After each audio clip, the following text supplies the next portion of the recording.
പ്രതിസന്ധിയിലായ നാളികേര കർഷകരെ സംരക്ഷിക്കണമെന്ന് കർഷക സംഘം കരുനാഗപ്പള്ളി ഏരിയ കൺവെൻഷൻ ആവശ്യപ്പെട്ടു.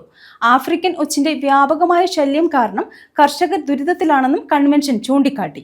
നാളികേര ഉൽപാദനം വർദ്ധിപ്പിക്കാൻ കേന്ദ്ര സംസ്ഥാന സർക്കാരുകൾ ഇടപെടണമെന്നും കൺവെൻഷൻ ആവശ്യപ്പെട്ടു. ഓണാട്ടുകരയിലെ പ്രധാന നാണ്യവിളയായ നാളികേരത്തിന്റെ ഉൽപാദനം വർദ്ധിപ്പിക്കാനും രോഗങ്ങൾ തടയാനും കേന്ദ്ര സംസ്ഥാന സർക്കാരുകൾ ഇടപെടണമെന്ന് കർഷക സംഘം കരുനാഗപ്പള്ളി ഏരിയ കൺവെൻഷൻ ആവശ്യപ്പെട്ടു. നാളികേര കൃഷിക്ക് ശല്യമായി മാറുന്ന ചെമ്പൻചെല്ലി ആക്രമണം, കാറ്റുവീഴ്ച, മഞ്ഞളിപ്പ് രോഗം, മണ്ടരി എന്നിവയുടെയും ആഫ്രിക്കൻ ഒച്ചിന്റെ വ്യാപകമായ ശല്യം കാരണം കൃഷിക്കാർ ദുരിതത്തിലാണെന്നും കൺവെൻഷൻ ഓർമ്മിപ്പിച്ചു. ഇടവിള കൃഷിയും പ്രതിസന്ധിയിലാണ്.